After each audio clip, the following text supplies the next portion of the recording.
నమస్కారం అండి. ముందుగా మాకు అండగా నిలిచిన అందరికీ ధన్యవాదాలు తెలుపుతున్నామండి. నేను డాక్టర్ ప్రియాంక ఫాదర్ని. నా పేరు వెంకటేష్ అండి. వాస్తవానికి మేము హైదరాబాద్ నుంచి హుటాహుటిని ఇక్కడికి రావడానికి కారణం ఏంటంటే అమ్మాయి పరిస్థితి క్రిటికల్గా ఉంది. మేము ఇప్పటి వరకు కంప్లైంట్ చేసింది, పర్సనల్గా కంప్లైంట్ చేసింది లేదు కాబట్టి కేసు ఏమైనా తప్పుదోవ పడుతుందో ఏమో, పోలీసు వాళ్ళు కరెక్ట్గా పని చేస్తారో లేదని కొన్ని అనుమానాలు ఉండేవి. అందుకొరకు ఇక్కడికి వచ్చాము వాస్తవ పరిస్థితులు ఏంటో తెలుసుకోవడానికి. ముందుగా హోమ్ మినిస్టర్ అనితా మేడం గారికి, ఎస్పీ గారికి, జిల్లా కలెక్టర్ గారికి, అలాగే ఎమ్మెల్యే వాసు గారికి, తర్వాత సీఏ గారికి, ఎస్పీ గారికి, డీఎస్పీ గారికి, వీళ్ళందరినీ కలిసిన తర్వాత నిజంగా వీళ్ళందరికీ చేతులెత్తి మొక్కుతున్నాను. నేను ఇక్కడ మేము వచ్చిన తర్వాత మేము అనుకున్నది ఏంటి, ఇక్కడికి వచ్చిన తర్వాత ఏంటి అనేది మేము రియలైజ్ అయ్యాము. ముఖ్యంగా అనితా మేడం గారు మాటలన్నీ కొన్ని వక్రీకరించినట్టు, ఏదో ఒక ఛానల్ వక్రీకరించినట్టుగా మాకు తెలిసింది. దయచేసి మాపై దయ ఉంచి ఏ ఛానల్ వాళ్ళైనా గాని మా బాధను వ్యక్తపరుస్తున్నాము, దాన్ని రాజకీయంగా చేయొద్దండి, మాకు ఇబ్బంది కలిగించొద్దండి. మాకు న్యాయము జరుగుతుందని మీరందరూ అండగా నిలిచి చేస్తున్నది నిజంగా మాకు సంతోషము. కానీ కొన్ని విషయాలని వక్రీకరించి మళ్లీ మా మనోవేదనకి గురి అయ్యేటట్టుగా చేయొద్దండి. దయచేసి వాళ్ళకి చేతులెత్తి నమస్కారం చేస్తున్నాను. అలాగే ఇక్కడికి వచ్చిన తర్వాత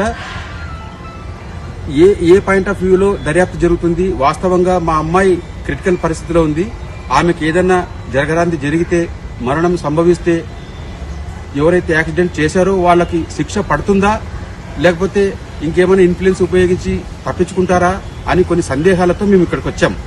వాస్తవానికి ఇక్కడికి వచ్చిన తర్వాత మాకు తెలిసింది ఏంటంటే పోలీసు వాళ్ళు చేసిన ఎంక్వైరీ పాయింట్ టు పాయింట్ వాళ్ళు చెప్పడము, ప్రతిదీ వాళ్ళు నోట్ చేసుకోవడము, ప్రతిదీ వాళ్ళు రికార్డ్ చేయడము, అలాగే ఫుటేజెస్ తీసి పెట్టడము, దాన్ని క్లియర్గా వివరంగా మాకు అర్థమయ్యేలా చెప్పి ఏం జరుగుతుంది, ఏం చేయబోతున్నారు అదంతా విన్న తర్వాత మాకు నిజంగా సాటిస్ఫై అయింది.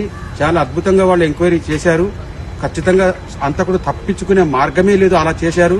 వాళ్ళు గట్టి హామీ కూడా ఇచ్చారు మాకు చాలా సాటిస్ఫై అయ్యాం మేము.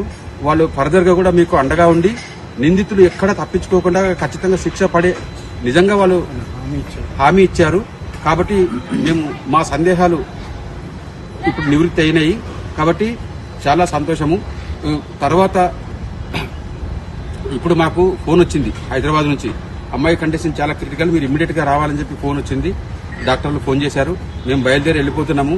మా కొరకు డిపార్ట్మెంట్ వాళ్ళు చేసిన ప్రయత్నము, అంటే వాళ్ళు చేసిన దర్యాప్తులు కానీ, ఎస్పీ గారు, ముఖ్యంగా ఎస్పీ గారు, తర్వాత సిఐ గారు, ఈ డిపార్ట్మెంట్ లో పోలీసు వాళ్ళందరూ చేసినటువంటి ఇన్వెస్టిగేషన్లు అవన్నీ చాలా చాలా క్లియర్ గా ఉన్నాయి. మాకు ఎలాంటి సందేహం ఇప్పుడు లేదు. ఎందుకంటే మాకు సందేహంతో వచ్చాము యాక్చువల్ గా. అది ఏమైనా మిస్యూజ్ అవుతుందేమో అనే ఉద్దేశంతోనే వచ్చాము యాక్చువల్ గా. అక్కడ చావు బతుకుల మధ్య నా బిడ్డ కొట్టుమిట్టాడుతుంటే కూడా తర్వాత మిస్యూజ్ కాకూడదు, నిందితులు తప్పించుకోకూడదు అనే ఉద్దేశంతో ఇక్కడికి వచ్చాము.